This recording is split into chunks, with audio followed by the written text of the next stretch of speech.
भारत की सरकार है, केंद्र सरकार है, और जो भारतीय जनता पार्टी के इशारे पे कार्रवाई हो रही है, जिस तरह से इनकम टैक्स, ईडी, सीबीआई का इस्तेमाल चुनाव के दौरान किया जा रहा है, ये ठीक नहीं है।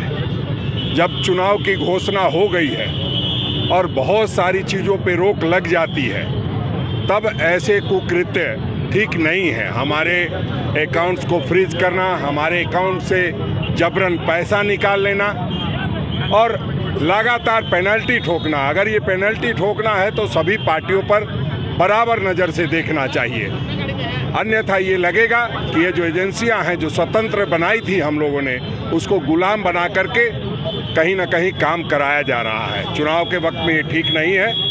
लोकतंत्र जिंदा रहना चाहिए, इसलिए आज हम सड़क पर हैं और ये मांग करते हैं जो तमाम जो हमारे राष्ट्रीय नेतृत्व के लोग हैं, जो महामहिम राष्ट्रपति हैं, कि वो देखें ये क्या हो रहा है। उनके साथ भी हो रहा है और हमारे साथ भी हो रहा है, ये ठीक नहीं है। बीजेपी कह रही है कि भ्रष्टाचारियों पर कार्रवाई करना चाहिए क्या?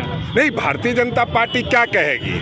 भारतीय जनता पार्टी के पास एक लंबी फहरिस्त है भ्रष्टाचारियों की, और तमाम जो भ्रष्टाचारी जिन पर 70,000 करोड़ के घोटाले की बात करते थे, जो ये कहते थे कि सास को दे दिया, साली को दे दिया, वैसे लोग आज भारतीय जनता पार्टी में जा कर के सांसद बनने का काम कर रहे हैं। वो भी राज्यसभा सांसद जैसे पद से नवाजा जा रहा है। तमाम जो परिवारवाद का आरोप लगाते थे, भ्रष्टाचार का आरोप लगाते थे, तमाम भ्रष्टाचारियों को शामिल करके कहीं ना कहीं अब भारतीय जनता पार्टी भ्रष्टाचारी जनता पार्टी हो गई है। सीट बंटवारे और उम्मीदवारों के नाम घोषणा में देर हो रही है, क्या बड़ी वजह? कोई देरी नहीं हो रही है।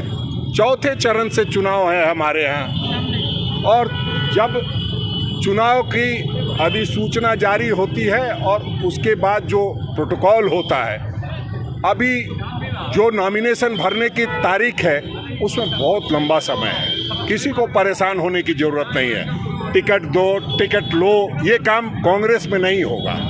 वो कर रही है भारतीय जनता पार्टी, अपने नेताओं की हत्या कर रही है और आदरणीय गुरु जी के घुटनों में घुटना टेकने का काम कर रही है और उन्हीं के बहू के भरोसे चुनाव आगे लड़ने का काम कर रही है।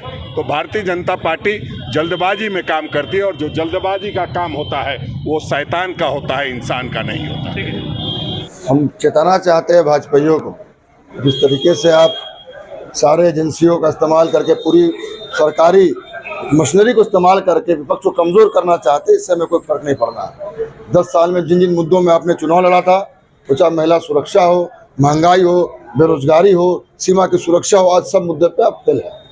आज चाइना आपके देश के अंदर गांव बसा चुका है।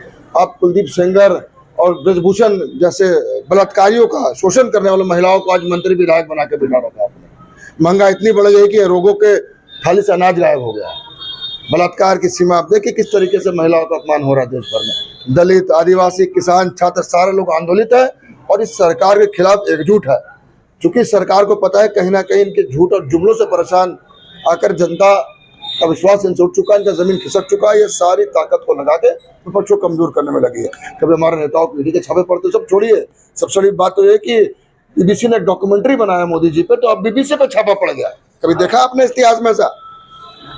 तो इससे बहुत हमें फर्क नहीं पड़ने वाला है।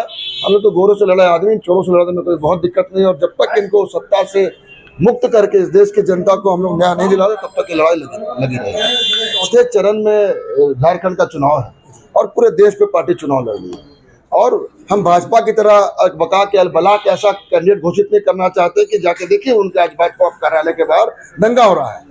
तो ये चुनाव हम बहुत मजबूती से लड़ना चाह रहे हैं और सोच विचार चल रहा है, और एक एक जगह पर चुनकर दमदार उम्मीदवार देंगे। क्योंकि पार्टी में नेताओं की कमी नहीं है, मजबूत नेता, मजबूत दवादार हर जगह पे, लेकिन उसमें से कौन सटीक बैठेगा ये थोड़े सोचने की बात है। और आलाकमान अपना काम को कर रही है और मुझे लगता है बहुत ही जल्द हम प्रत्याशियों के साथ मैदान में उतरेंगे। प्रत्याशी बहुत ज्यादा मायने हमारे लिए रखते हैं। हम लोग संगठन के आदमी, जिला का अध्यक्ष, हमारा काम है संगठन को इस तरीके से तैयार करना कि कोई भी प्रत्याशी मजबूती से हम चुनाव लड़ा पाए। कांग्रेस पार्टी मेरे महानगर लगातार लोगों के बीच में काम करते आई। सरकार की जो जनता के हित में जो फैसले उससे बहुत हमें फायदा मिला है, और लगातार महानगर कमेटी संगठन को बनाने का जनसंपर्क काम करती रही है। हम पहले बिले बनाए, बूथ कमेटी तक बन के तैयार है, सबका हम सम्मेलन करा चुके हैं वार्ड तक का। हमें लगता है कि जैसे प्रत्याशी घोषित होगा एक आंधी के रूप में संगठन उस सर पर बिठाकर लोकसभा तक पहुंचाने का काम करें।